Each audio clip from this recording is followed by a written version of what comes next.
You're listening to Strange by Nature, your guide to the strange, weird, unbelievable, and improbable wonders of the natural world.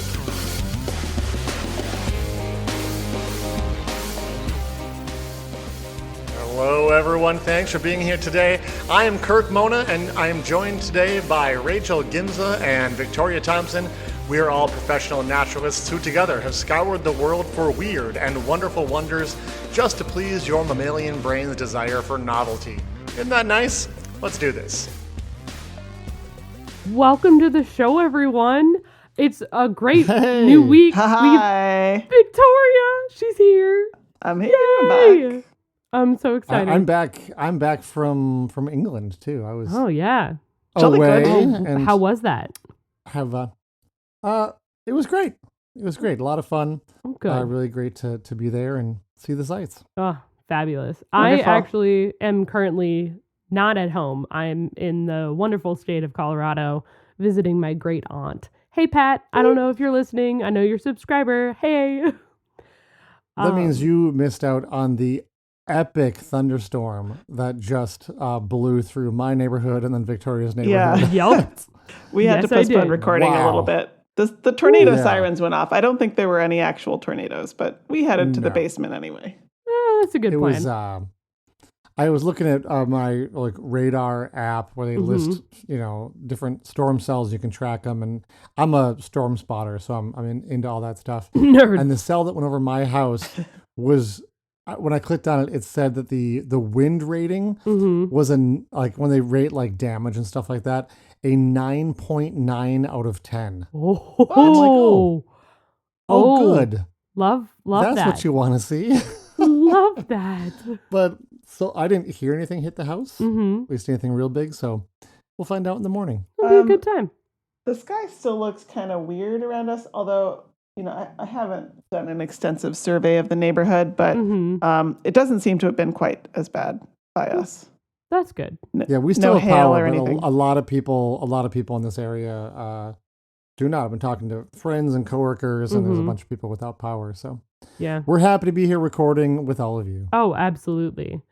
I'm gonna. So what do you have for apologize. us? Oh, I got something really cool, but I'm gonna apologize right off the bat. I'm just getting over a cold, Okay. so if I sound a little Aren't we all? nasally, God. that's why. All right. So, as humans, we all have certain urges which we know we shouldn't do, but there are impulses that we know Okay. are not safe or that would be silly. For example, a number of years Yeah, give me some ago, examples. when people wanted to eat Tide Pods because they looked like candy. Oh my gosh. Don't do that. Don't do No. that. Please don't. Or even just a couple of years ago, or I still hear this all the time when I am out with kids. They go around and they say that cattails, like the plant, the cattail, looks like a corn dog, and it's nature's corn dog or nature's glizzy, whatever that is. I sound ancient, but it's fine. And that they want to bite or eat them. Now, I understand some of those urges. I myself have maybe a couple. Do either of you have any of those types of urges that just come to mind? I mean, I've definitely had impulses? them passing impulses. Nothing's coming to mind right now because I don't know if I have one that's sort of consistent, if that makes sense. Yeah. Yeah, I'm not like a chalk eater or Yeah. anything like that. Oof.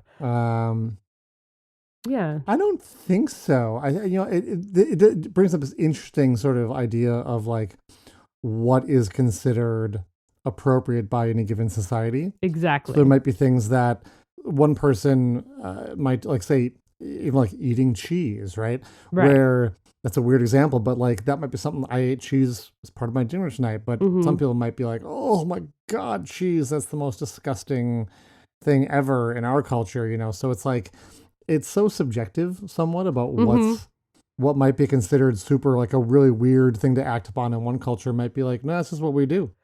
We sit around eating chalk. Like, so Right. hard to say. That's a very fair thing to bring up. I'm sure something I do probably seems weird to someone. Oh, I have absolutely. eaten chalk in the form of Tums Right. and antacids, which is basically Oh, chalk. right. with flavor. That's fair. I'm more focused on the things that are actually somewhat silly or dangerous, that are more universal. Like grabbing a hot piece of fire. Yeah, exactly. Like, ooh, I want to touch the fire. Yeah. So it's really funny that you bring that up, Kirk. So there's a variety, but there's one that if I really could, I would love to just touch it. It was in a silly song that was popular on TikTok and like somewhat-ish recently. I really want to touch lava, folks. I really just want to be able to touch it. It looks like it would be fun to touch. Fun to play with. It could that be thought like crossed my mind when you viscous. said it, but I was like, well, that's crazy. Right? Exactly. That's what I'm thinking, right? I would love to be able to touch lava. But I also understand that lava is anywhere from 1,300 to 2,200 degrees Fahrenheit. Or if you're in science, it's 700 to 1,200 degrees in Celsius. Don't touch the lava. Don't touch the lava. It will severely burn you. And I would be, obviously, if I touched it, I would be in indescribable pain as it's quite literally molten rock. But the urge is there. Now, working with lava and geologic flows that volcanologists do, they require somewhat special tools. A geologist pick and a metal bucket full of water is generally how they collect regular magma or like lava and magma, I suppose. Lava, yeah. And they put it in the magma pail. when it's underground, right? Exactly. And lava when it's above. But they'll take a geologist pick or a hammer and they will peck at the flow until it's open and it's molten, scoop it up, put it in a pail of water, and it'll create a sphere of glass around it that actually preserves what is in that lava, which allows us to actually learn more about the volcano itself, which is really cool. Yeah, I think I've seen footage of I have two, yeah. Yeah, it's a really amazing thing. And there's a lot of thought and preparation that goes into planning to go out and collect lava samples. And there's a lot of safety precautions that you have to take in order to collect the lava. Generally, you have to make sure you got to you're put paying your Crocs attention. on. Exactly, the things that'll melt all over. You also want to make sure that you're wearing like protective, if there are any like particular gases or anything that are being emitted, that you have a respirator and things like that. Mm-hmm. Yes. But why am I talking about this? Right? Yeah, I'm really curious where this is going. Where are you going? Hawaii? But what if the volcano you could touch? You are sampling, it resembles mud and is about 1,000 degrees cooler than regular lava? Yeah, I actually think I saw this story. I thought about doing this, Rachel, and I didn't. So, they're not all volcanoes are the same. No, I did not see this one. So enlighten us. So in Tanzania, there is one of the strangest volcanoes on the planet. It's called Oldoyo Lengai. It's located on the East African Rift Line with all of the similar volcanoes and mountains like Kilimanjaro and Mount Kenya are all on this rift line. And it's been somewhat active in recent years. Actually, it is currently erupting from the northern crater as we are recording this. So exciting. This is in 2024. It is currently erupting. Very exciting. But because it's become more active in recent years, folks are paying a little more attention and are studying the flows there. Now, it's not only 1,000 degrees cooler, but Oldoyo Lengai is the only active volcano that emits natural carbonates rather than a silica-based lava flow. That is more characteristic of volcanoes like Hawaii. So what does that mean, right? So natural carbonates is a type of rock, is a volcanic rock that is mostly sodium, potassium, and calcium carbonate. And those are the main components of that rock. Okay. This means a couple of things. One, it is one of the fastest lava flows in the world, often looking a lot like mud or oil flowing, and it can cover anywhere from 1 to 5 meters per second. Whoa. Ooh. So that's fast. That is very fast. So for Americans, that's anywhere from 3 to 15 feet? 15, 16 feet. 16 feet per second. So that's quite a few. That's a number of Rachels in a second. Now, this only happens in the northern crater that it actually is erupting these carbonates, and is the only known volcano to actually erupt with this type of rock. But because of this type of flow, it has the lowest temperature of lava somewhat recorded in our history. The temperature of this flow is anywhere from 1,004 to 1,099 degrees Fahrenheit, or 540 to 593 degrees Celsius. So when it still don't play with it. You don't want to touch you that. still can't touch it. I know, but it's closer. So it's dark when it erupts too. It's like a black brown that erupts. It often is really truly like ooze. It looks like an ooze. It looks like mud that is just erupting and coming out of the volcano. And it really only gets that characteristic lava glow when it's at night. Okay. Which is really cool. And then when it cools, when it completely cools or comes in contact with water or anything, the lava turns white. Oh. Yeah. So think the what is it? The carbonite from Star Wars with Han Solo. That's kind of what it looks like when it's dry and cool. I mean, sort that's of. Not white. Come on. No, well, yeah, but it is. Let me put my can be nerd white. glasses on here now. Yeah. I know. It's kind of shiny. Yeah. But I mean, if you want a calcium carbonate, that's going to be pretty white. All of this is to say, while I still can't touch this lava like I would love to be able to do, it is closer to being handable. And I would almost be willing to try. Almost, I won't actually be willing to try unless I have like the best welder's gloves on the planet.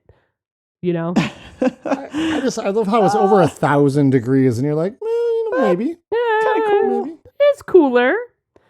So my sources this week were Wikipedia, the Smithsonian Institute of Global Volcanism Program, and NASA. So we're going to take a short... Yeah, that's a weird volcano. Isn't it a weird volcano? Bizarre. I like that I took you in a little weaving bit. All right. So we're going to take a quick break, and when we return, it'll be Victoria.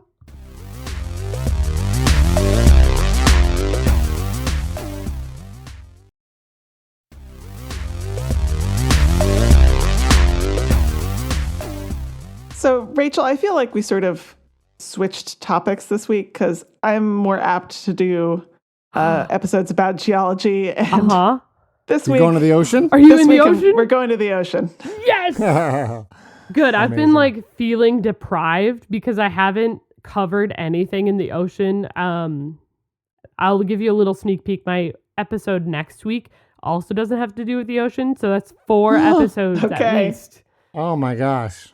Well, I don't know if this is one that you have on your list and you'll have to cross it off. We'll have to wait and see. So obviously we have talked about a lot of sea creatures on this show, and we've also talked about the fact that many of them use bioluminescence in various ways. Right. In fact, I did a whole topic about that back in episode 53, in case you guys want to check that out if you haven't heard that. According to one estimate, about 75% of sea creatures can bioluminesce, and they use it for all sorts of things, from finding food or mates to startling predators away. The sea creature I'm going to talk about does not use bioluminescence, and yet it uses light to defend itself in a way that is entirely unique as far as we know. Okay. So I'm just Intriguing. I'm we're gonna interested. gonna take you on an imaginary journey. Imagine, if you will, that you are a mantis shrimp. Oh, You remember okay. mantis shrimp? Yeah. I'm excited. Yeah, I yeah. love that I'm a mantis shrimp. I have the Yeah, best Rachel- punch ever.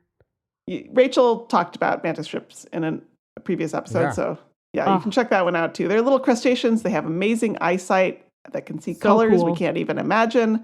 They also pack an extremely powerful punch with their claws. Mm-hmm. They Yeah, can they do. accelerate their claws at an incredible rate, comparable to a bullet, Yeah. and can smash holes in the hard shells of clams and other bivalves. This is going to be relevant, I promise. I'm anyway- so They'll intrigued. shatter aquarium walls too. Like, Yeah, Yes. they do. So anyway, imagine you're a mantis shrimp and you're wandering around a I'm having coral the reef. best time. Yes, you're in a coral reef in the Indo-Pacific region. You're Mhm. looking for a meal. You notice a little clam over there, about Ooh. 3 or 4 centimeters wide, and you think that might be a nice lunch. So you head Sounds over. tasty. Yeah, get close to it. Normally, if you get too close to a clam, it'll snap shut, and then you have to, bring out your hammer. Right. But this one doesn't shut, and you notice that its mantle is an incredible rich red color, and it has a bunch of tentacles waving in the water. You're getting even closer. You're preparing to strike when suddenly, flash! Bolts of white lightning streak across the surface of the clam's mantle. What? Yeah. So, little shrimp, you're startled. You draw back. This Uh-huh. is Yeah. maybe I'm starting to seem like a shocked. bad idea. Yes. You back away and you decide to go find something else for lunch. Yeah. Seems like live to fight another day. Yes. Yeah, so what this mantis shrimp just encountered is the incredible bivalve mollusk known as the disco clam. I do know about this. Amazing. I love That is the this best name name. ever. Oh my gosh, a Yes. bright light. I love this. It has other names, including the electric flame scallop Oh, and the electric Also clam. yes. I love it when scientists have fun with names. Yes. Uh-huh. So what is going on here? First of all, despite the fact that the clam has a light display that looks a lot like lightning, the display is not actually electrical. Other than, Okay. Not too surprising. yeah, Right. I mean, That'd every be bad in animal's the body ocean. has electrical impulses, but not. Right. Yeah. Right.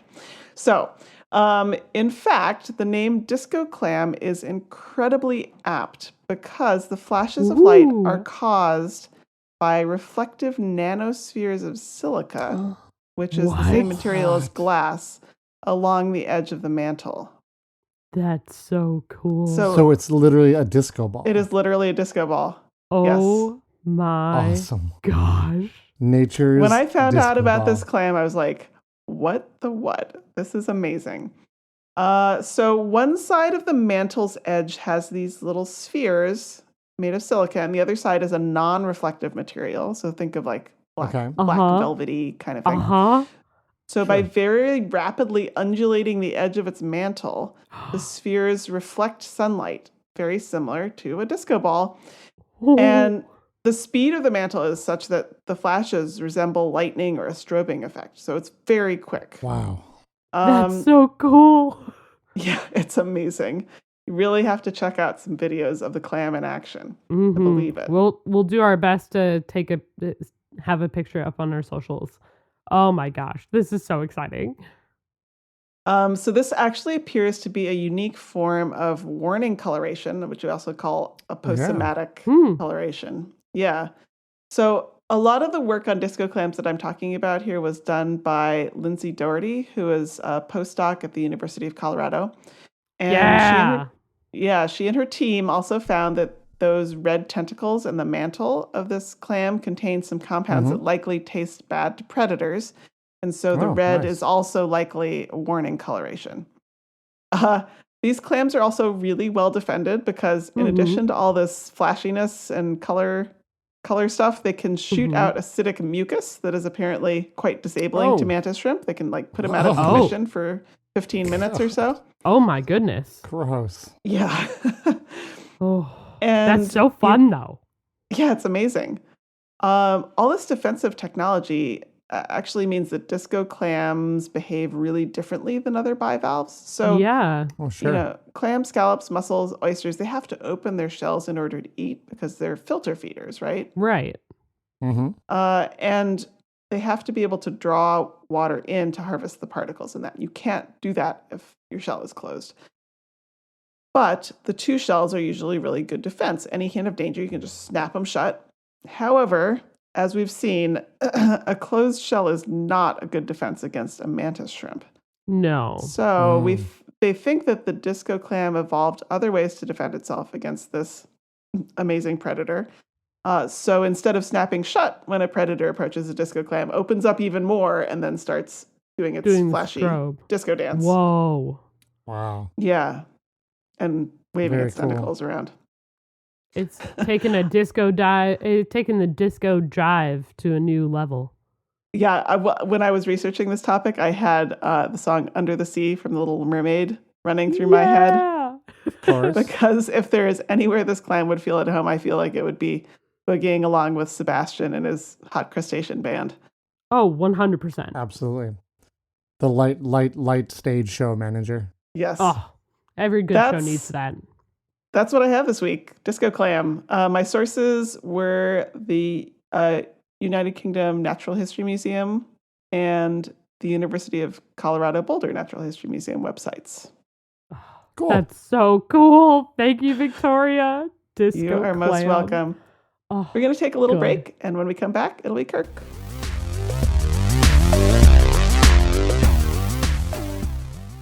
Hey everybody, we are back. You guys had some. I feel like we went from like a really big topic, like volcanoes, down to something like smaller, like a little shrimp and things in the sea. Mm-hmm. And I'm going to take you even smaller. Oh. And many episodes. I think actually it was episode 14. We had one of our sort of legendary episodes called "Wet Spot on the Savannah." Oh, gosh. Yeah. Which was a great one. Thanks, and Victoria. That was indelible image, yes. Yep. Yeah, I think that in that episode we talked about mitochondria. Oh, yeah. Yeah. That's not where the And- episode title came from, though, just to be clear. No. It was No, hyenas. definitely not.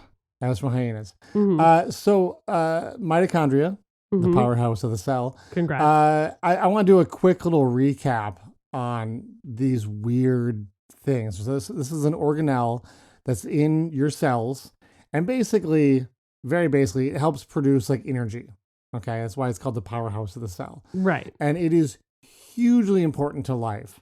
But the absolutely bonkers thing about it is that in a very real way, it isn't human. Like Yeah, your right. DNA does not have any code in it to make mitochondria. Mitochondria have their own DNA and they're inside all your cells doing their job right now. And while you get half of your DNA from your mom and half from your dad, the DNA in mitochondria, which is completely separate, you only get from your mom. Right. It's basically like we have another species that lives inside every cell in our body. Right. And the more energy the cell uses, the more mitochondria are found inside that cell. I will say, though, just as an aside, Mhm. red blood cells don't have any mitochondria. So when I say every cell, I'm not talking about those. I know someone's probably writing about that. So I just want to get that out of the way. Don't add us. Yes, I know that the red blood cells don't have them. Right. So this isn't just a human thing, though. This is true of all what we call eukaryotic life on Earth. So it's all animals, all plants, and even fungi.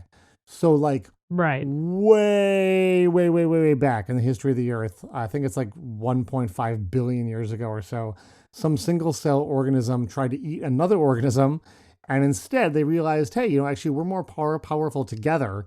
Right. And they kind of took over the Earth. And so all plants, animals, and fungi now have two sets of DNA inside them. So that's my little recap. Well, there. and like I said, Right. well, I don't want did to like say what I'm going to say in case I'm going to spoil your episode. So go ahead. I would be shocked if you Okay. spoiled it. Well, I was going to say plants actually have 3 sets of DNA because I think chloroplasts have their own. Yeah, Oh, interesting. chloroplasts are Yeah. like DNA. There own. are other times when things like this have happened, where Right. systems have come together instead of Yeah. being eaten, essentially. Mm-hmm. So, like I said, we did a whole episode about this. So check out episode 14. I don't want to rehash it too much, but it is one of like the stranger things that we talked about on the show. Mm-hmm. Well, this week Right. I have a little something extra to add to that story. Ooh. So researchers have shown that while it is true that we have 2 separate sets of DNA, mitochondrial DNA and what we're just going to call human DNA sometimes can mix.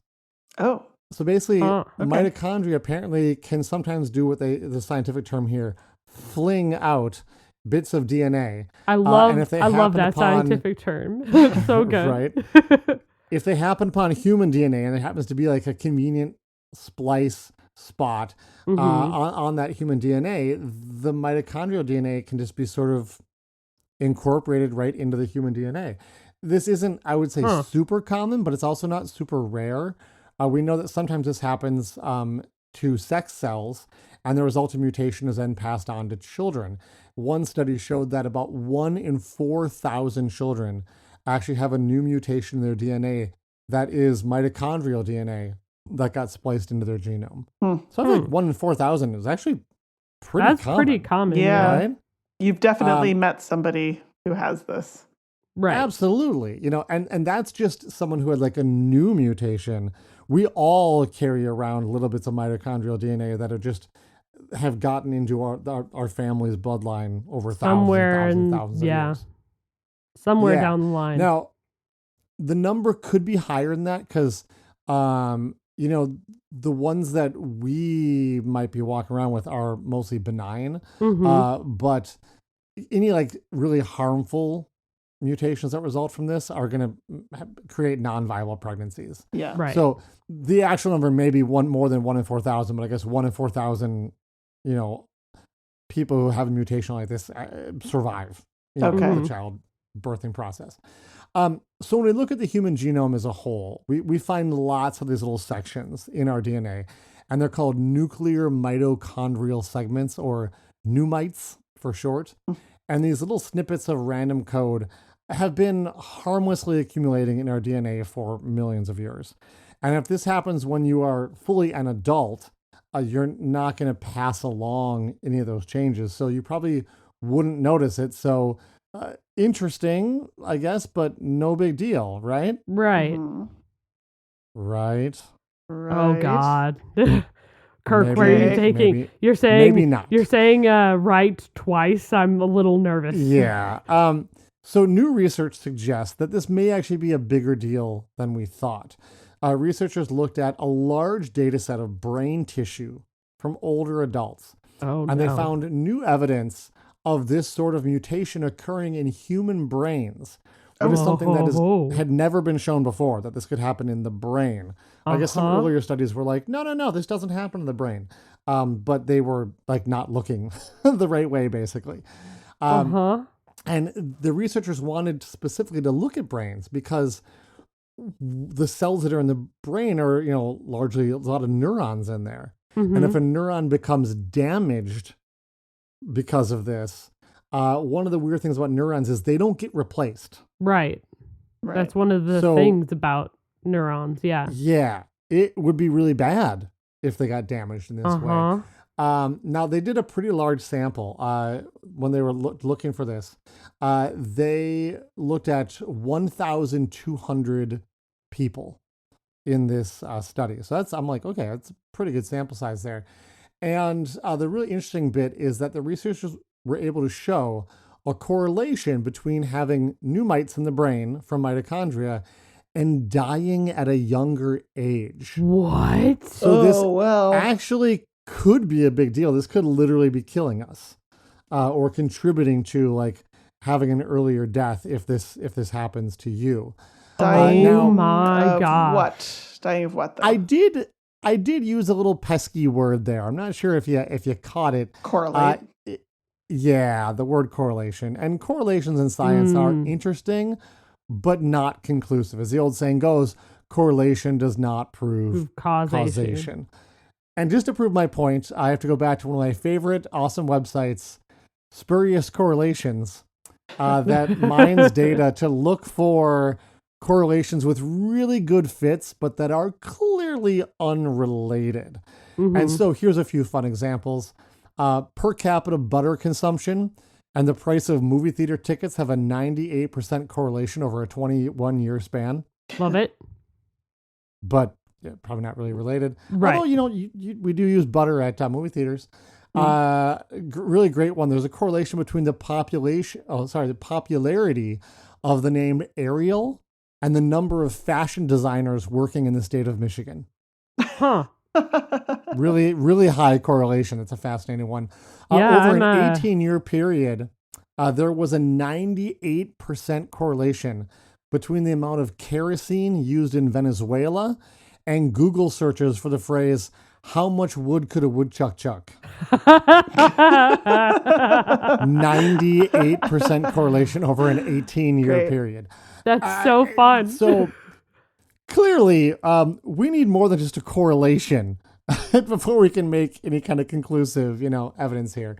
Researchers tried to find more than just a correlation, and they actually discovered something pretty interesting. By using cells they could study in a lab, like cells they could grow and then subject to different conditions and see what happens, they discovered that these insertions of mitochondrial DNA happen more often when the cells are stressed. So they go on to say that, and here's the quote, "New mite accumulation can be added to the list of genome instability mechanisms that may contribute to aging, functional decline, and lifespan."